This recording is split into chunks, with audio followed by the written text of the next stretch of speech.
Hello and welcome to my unfinished kitchen where oops is an ingredient in the kitchen and in life. So my name is Devin Negretti and today I am going to remake my pumpkin pie. So I did an original video which took forever and there were quite a few mistakes and the audio is a little iffy because, it was my first video that I made and my daughter was sleeping, so you can hear the rocker in the background and it's all totally fine. It's good. But I wanted to make this again the right way the first time, and so you all can follow along if it's a recipe you want to make, because I have to say this pie is better than any store-bought pie, and you will be the most popular person at any party this season.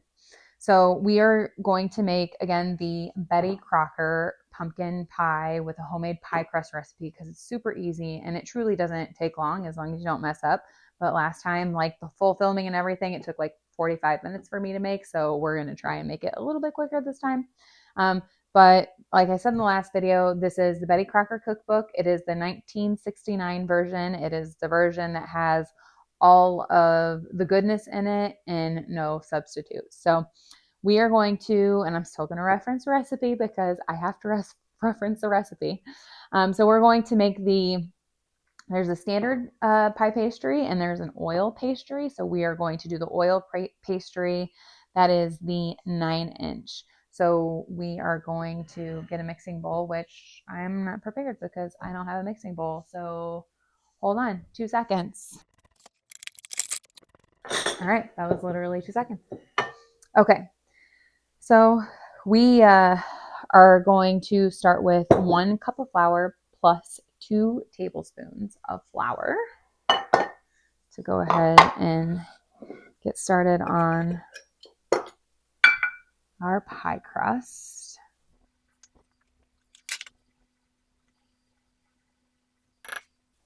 Beautiful. And then we have a 1/3 cup of veggie oil. I typically use whatever oil that we have on hand, which is mainly avocado oil, but we are a big frying household, so I happen to have vegetable oil on hand. And you buy the big kind because what's the point in buying the small kind? I mean, come on. 1/2 teaspoon of salt. 1/2 teaspoon. I can see. I truly should purchase more salt. And then 2 to 3 tablespoons of water. So we are going to start with 2 tablespoons of water, which I'm just going to pour into this 1/3 cup to make it easy because that is what you do in a real kitchen. And then after I told my delightful mother that I was doing this, making this video series, and my first incident for my first video, she's like, Devin, why don't you use a pastry cutter? I used a whisk. Don't use a whisk. I use a spatula. Don't use a spatula. Unless you don't have a pastry cutter, that's totally fine. Use a spatula. But I have a pastry cutter, and she's like, it's pastry. Why don't you use pastry cutter? I'm like, oh, I don't know. Because, I obviously wasn't thinking at that point in time. But yes, if you don't have a pastry cutter, feel free to use a spatula. It works just as fine. So we are going to mix all of this together until it is small pea size and cleans the sides of the bowl. You're going to want to preheat your oven to 425, which I already did. Because, of course I went to record this video and my mic was dead. And I wanted to give you guys better audio. Oh, the joy of technology. So my oven's actually been on for quite some time. My husband won't like that, but that's okay. All right, perfect. So now what we're also going to do is I have my rolling pin. We are going to get wax paper. You want 2 sheets of wax paper. That will make your life so much easier whenever you are rolling this dough out. You want it to be a decent size, especially if you're making an 9-inch pie.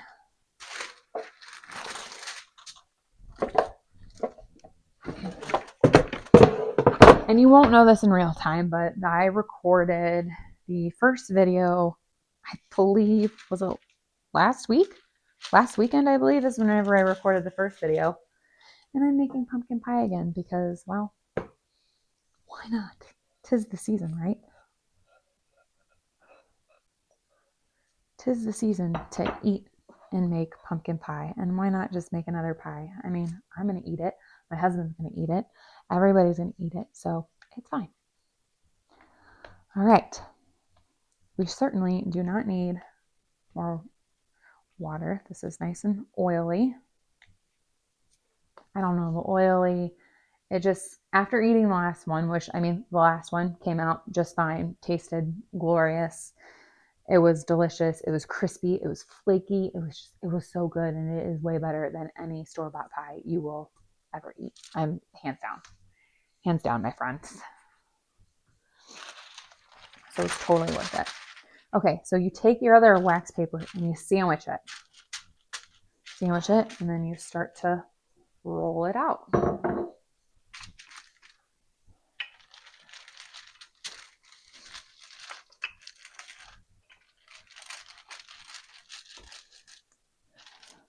All right, the rolling bit takes a little bit of time, so I'm going to explain to you why I decided to start doing this. So I love, and you know, if you are rewatching this again, I apologize that some of this is a little bit repetitive. But I decided to create this YouTube series because, one, I thoroughly enjoy baking, and I want to share some of the recipes that we make in our house and how simple some of them can be. Some of them are not crazy simple. But I also wanted to show, you know, what it's like to be in a real kitchen and to see mistakes made, because I don't know about you, but I have tried Pinterest recipes. Pinterest recipes are great, and thank you to all of the dedicated bloggers who put out Pinterest recipes. However, I have found that Pinterest recipes and even cookbook recipes, they don't always look like the picture, and they don't always look the way that it says it's supposed to look. And I know I'm probably not the only one who has that issue. So I wanted to take all of you on this journey to where, yes, I will make mistakes. And yes, everything will probably not come out the way that it's supposed to. But that's okay, because you either, one, you make do with what you have, you try again, or you just find something else to eat. Baking wise, baking's pretty easy. Like, I messed up Joanna Gaines, huge Joanna Gaines fan from the perspective of, you know, I like her style, and I mean, this is Hearth and Hand, but I love all of her cookbooks, and all the food in there is just so good. And I was going to make her sugar cookie recipe. It's like a cookie sandwich recipe. I did not make it correctly, but it still came out. It was just this big blob of deliciousness. It was like, I mean, it was so good. I messed it up hardcore, but it tasted delicious even though I messed it up.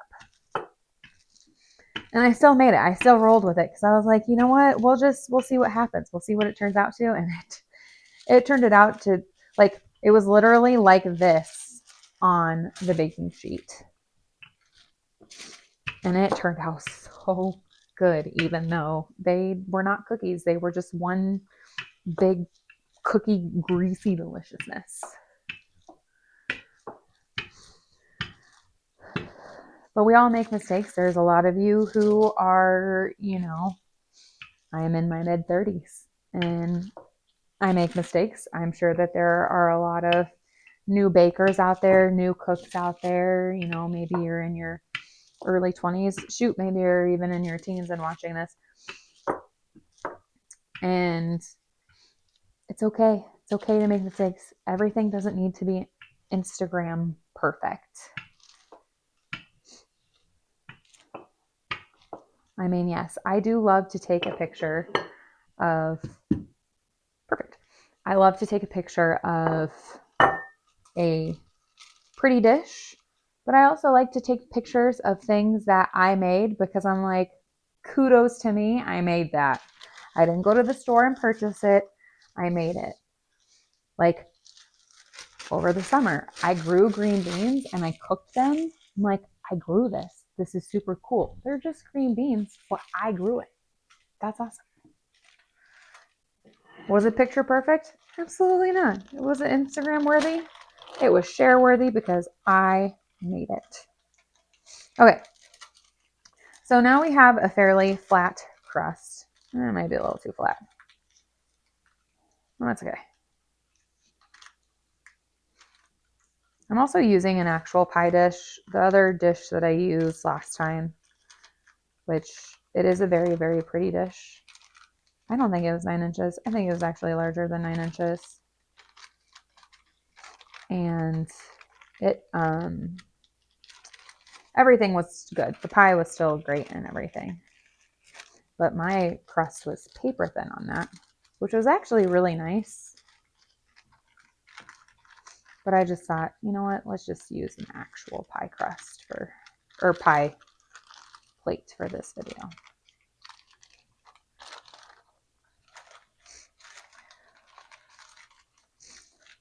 Patience is key, my friend. Taking off this paper is slightly annoying because you just want to rip it off, but you will rip your crust. Like, I mean, I already have a hole in my crust. A couple holes actually.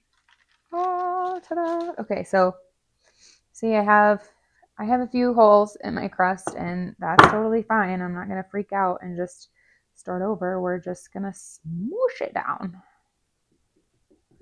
Smush it down and paste it back together. Yeah, I did not have like this much like overhang on my other one. This crust is a little thin, but that's okay. I kind of like a little thin crust because it makes it crispier. All right, so now I have my holes filled on the inside, which is very important. I do have quite a bit of excess hang, so I'm just gonna kind of rip that off. I mean, I think technically you're supposed to cut it off, but I'm just gonna rip it off. And then we're gonna fold up the sides to make that little edge crust.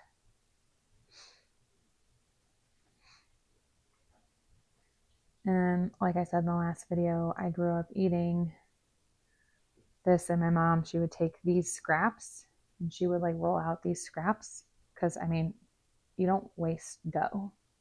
We are not wasteful people. So like, I mean, that's a decent sized ball. So she would roll it out and then she puts it on a pan and sprinkles some cinnamon and sugar on it, and just you eat cinnamon and sugar little crust, and it's deliciousness because this is good crust. This is not store-bought crust. And honestly, I might use a little bit of it to fill. Oh, hey, I'll use these little pieces because I still have like these little holes that keep forming in the bottom. So I'm just going to use it like glue. So other videos, like people who are way more experienced at this and have been doing it for longer, or even on a baking show, they'll just show you how to accurately make your crust. Oh, ding. I just got a text message. Anyway, so they'll show you how to like delicately fold it and whatnot and how to make the edge, but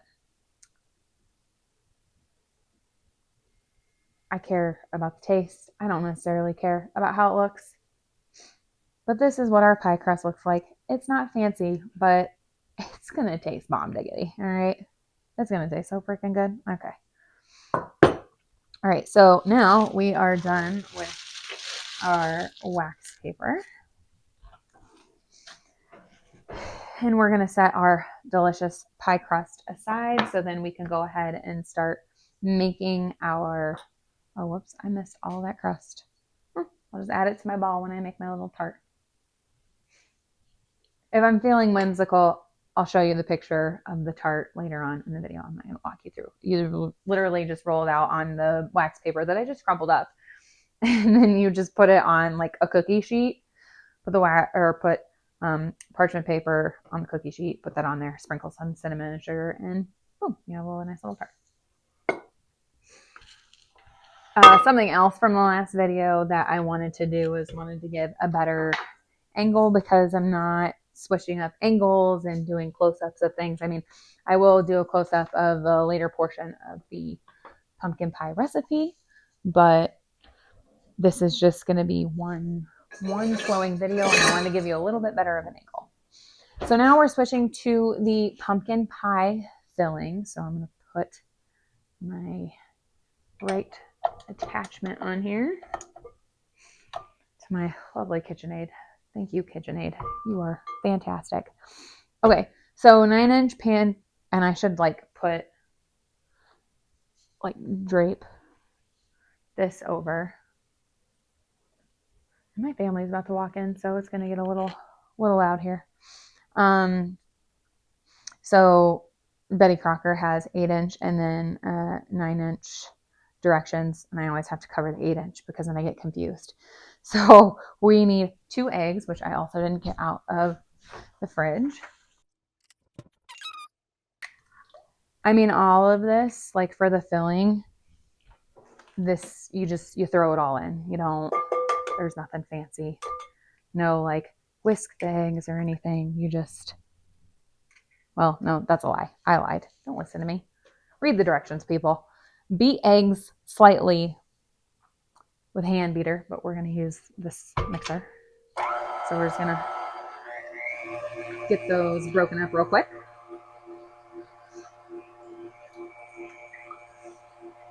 All right, that's lightly.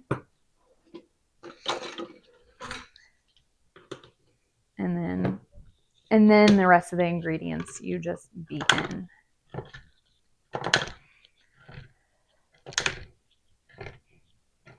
And this is oh wait.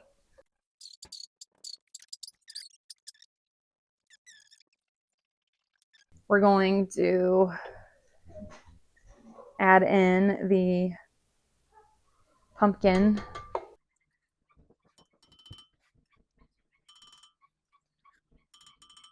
I'll tell you what, adding in the pumpkin is a lot slower when you're holding a 2-year-old.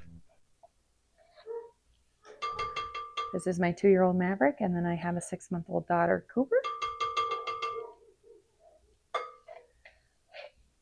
And I can't wait for them to have these delicious treats. I mean, you had some of the last pumpkin pie, and you loved it, didn't you? All right. Ready? Here you lock it. Lock it. And good. All right, then we can turn it off. Okay, and then we need 3/4 cup of sugar.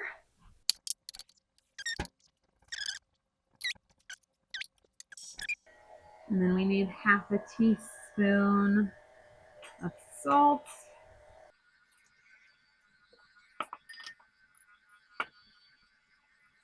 I think I lost a little bit of my salt over there, but that's good. A teaspoon of cinnamon.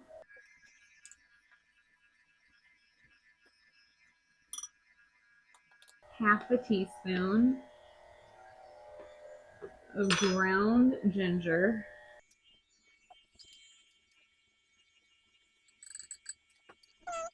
1/2 teaspoon of, or no, 1/4 teaspoon, I'm sorry, 1/4 teaspoon of ground cloves.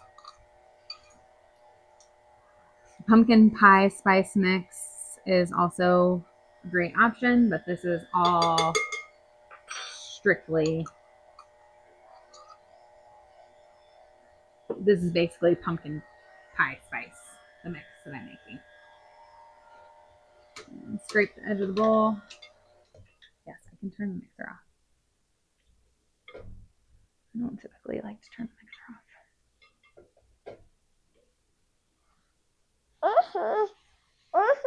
You don't want that, sir. Not yet. All right. Get that a little bit more squared on. All right, perfect. All right, and now I'm going to set you down for a second because I have to open the evaporated milk.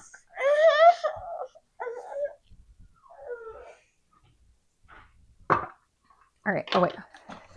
It says shake well, shake well. Shake well the evaporated milk.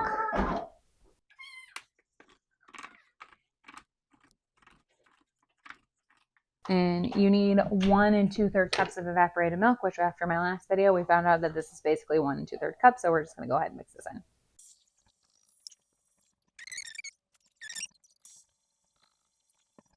All right, and then this is the key.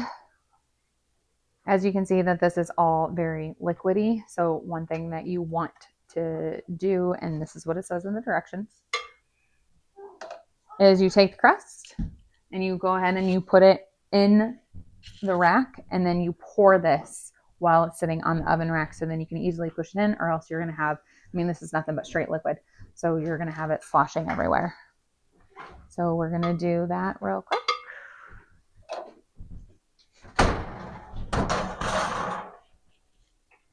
You want to pull the rack out so you can pour it in. That'll make pouring it in a lot easier.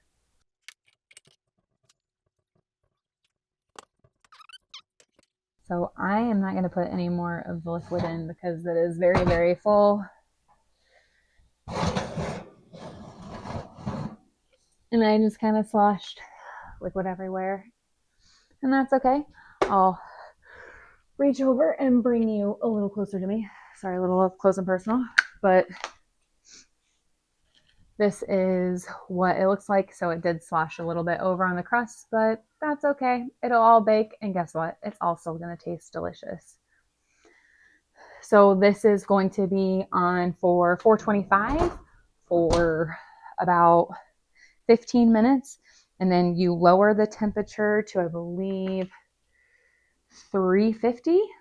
Yes, 350. And then you bake it for 45 minutes in a 9-inch dish. So I will see you back here in 45 minutes and I'll show you the rest.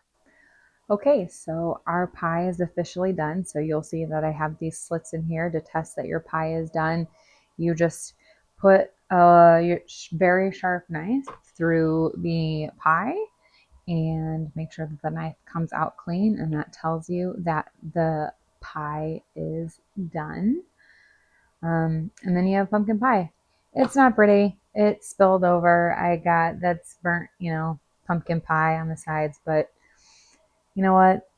It's not pretty, but it's going to taste really good. Also, I did have the little tart. I made the little tart, which showing a picture of the tart. So just roll it out like you would the pie crust, and you sprinkle some cinnamon and sugar on there. And then you just pop it in the oven for 5 minutes and then check it periodically because it's not that big of a piece of crust and it can burn really easily. So you want to keep an eye on it. But we did that and we let it cool, and my husband and I devoured it in like 2 seconds. So that's fine. So highly recommend, if you have extra dough left over, make that little tart and you'll just be a happy camper. So now that the chaos of my family coming home and crashing my video, which is totally fine because that's the whole point of this series, is to show the unfinished touches. I mean, I'm not going to heavily edit this video. I want to show what the real life is like, and not just clips and bits, because that's what we all go through, and I just want to let you know that you're not alone. So thank you for joining me, and we'll see you in the next one.